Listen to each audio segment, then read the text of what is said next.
Selamat siang, students. Mari kita mulai pelajaran kita. Sebelumnya mari kita berdoa. Bapa di surga, Bapa yang baik, saat ini kami akan pelajari firman-Mu. Kami mengundang kuasa Roh Kudus agar mau mencerahkan hati kami, memberikan kami pengertian dan membantu kami agar kami boleh diubahkan melalui pekabaran kebenaran firman-Mu. Di dalam nama Tuhan Yesus, kami menyerahkan kelas ini. Amin. Saat ini kita akan melanjutkan topik pembahasan kita yang dari minggu lalu kita sudah bahas-bahas mengenai keselamatan manusia.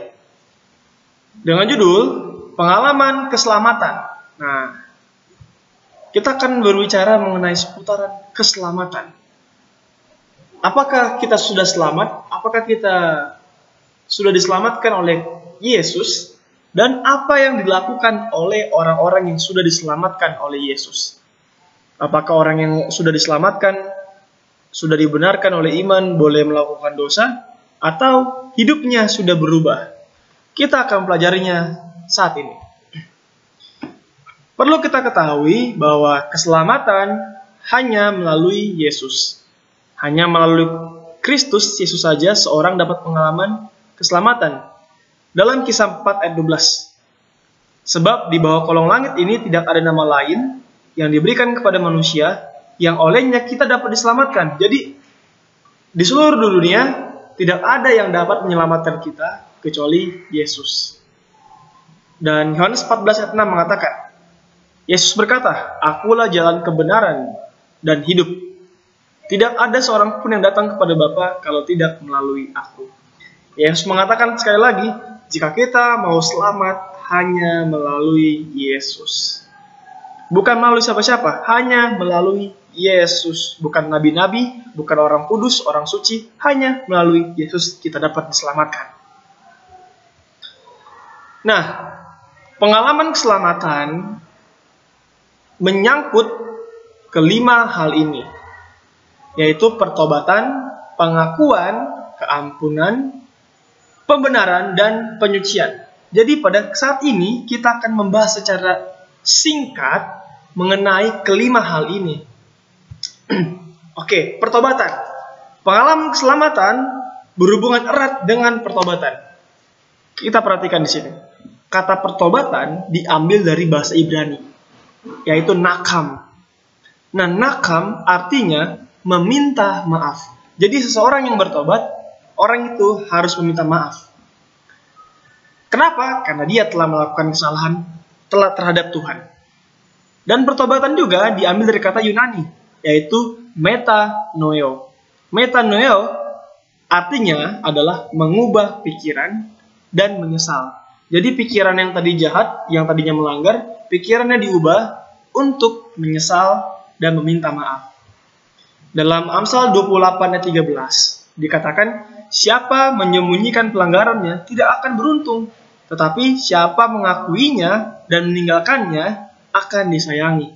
Jadi, kalau orang-orang yang menyembunyikan pelanggarannya, apa sih orang yang menyembunyikan itu? Bagaimana caranya menyembunyikan pelanggaran kita?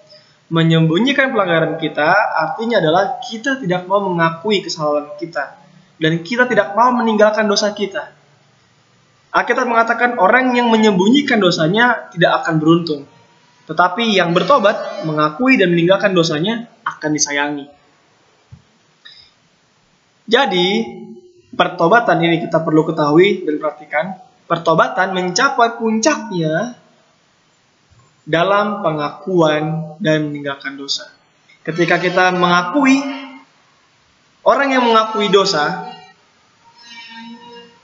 harus bertobat terlebih dahulu. Jadi stepnya adalah bertobat, mengakui dosa, meninggalkan dosa. Langkah pertama, dia bertobat. Langkah kedua, mengakui. Langkah ketiga adalah meninggalkan dosa. Inilah step-stepnya. Tidak boleh dibalik. Kita tidak boleh mengaku. Pengakuan kita tidak bisa diterima oleh Allah jika kita tidak bertobat. Jadi kita harus bertobat dulu, baru mengaku. Oke. Selanjutnya, pertanyaannya adalah dari manakah pertobatan itu datang? Bisa nggak manusia bertobat dengan kekuatannya sendiri? Bisa nggak manusia bertobat dengan keinginannya sendiri? Tidak bisa, karena firman Tuhan bilang dalam kitab Yohanes, mengatakan, dan kalau ia datang, Roh Kudus datang, ia akan menginsafkan dunia akan dosa, kebenaran dan penghakiman. Jadi Tuhan Yesus bilang, pertobatan itu akan datang, akan lahir dari hati manusia jika Roh Kudus datang ke hidup kita. Jadi Roh Kuduslah yang mengerjakan pertobatan itu. Dengan kata lain, dalam Roma 2 ayat 4, tidakkah engkau tahu bahwa maksud kemurahan Allah ialah menuntun engkau kepada pertobatan. Nah, jadi Allah lah yang menuntun pertobatan itu. Jadi Allah yang mengerjakan pertobatan itu. Allah yang mengerjakan pertobatan itu, bukan manusia. Lalu kita masuk ke motivasi pertobatan.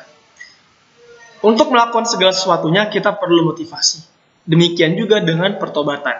Apa motivasi yang Alkitab ajarkan yang paling tepat? Ini dia, Yohanes 12 ayat 32. Dan apabila aku ditinggikan dari bumi, ini perkataan Yesus, aku akan menarik semua orang datang kepadaku. Apa maksudnya dinaikkan? Apa maksudnya ditinggikan? Tinggikan sama dengan disalibkan.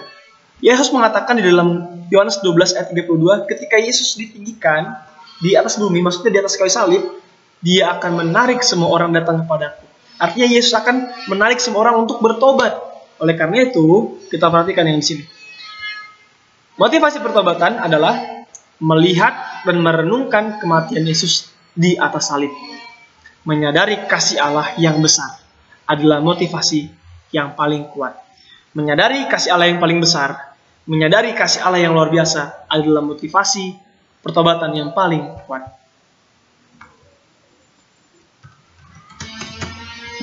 Oke. Ketika kita bertobat, step selanjutnya adalah pembenaran. Apa itu pembenaran? Kita lihat di sini ya. Pembenaran diambil dari bahasa Yunani, yaitu dikaioma. Dikaioma memiliki beberapa arti. Yang pertama, pemulihan nama baik. Jadi manusia yang dibenarkan oleh Allah, nama baik diberikan kepada manusia. Kenapa perlu? Karena sebelum dibenarkan, manusia memiliki nama yang kotor, yaitu sebagai pendosa. Ketika dibenarkan oleh Allah, manusia diberikan nama yang baru, yaitu orang yang benar.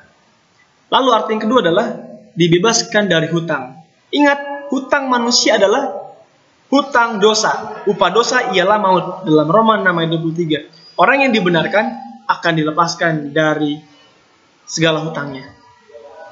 Dalam 2 Korintus 5 ayat 21.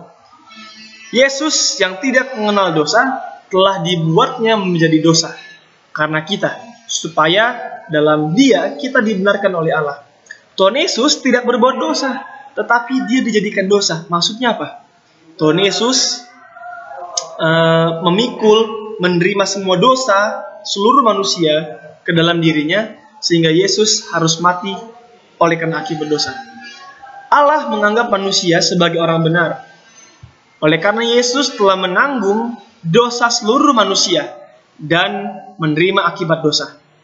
Semuanya dilakukan untuk keselamatan manusia.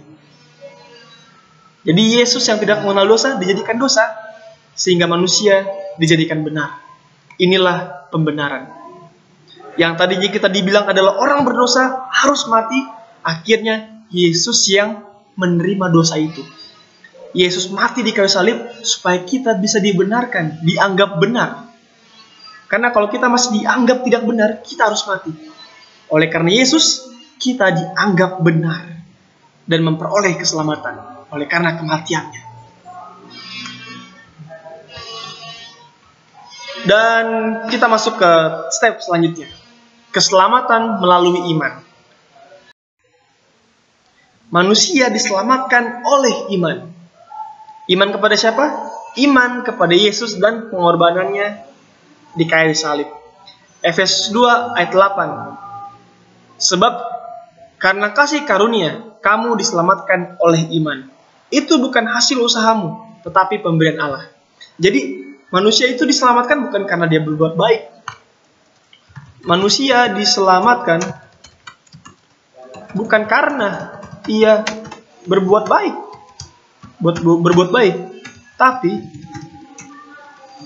karena Allah yang menyelamatkan.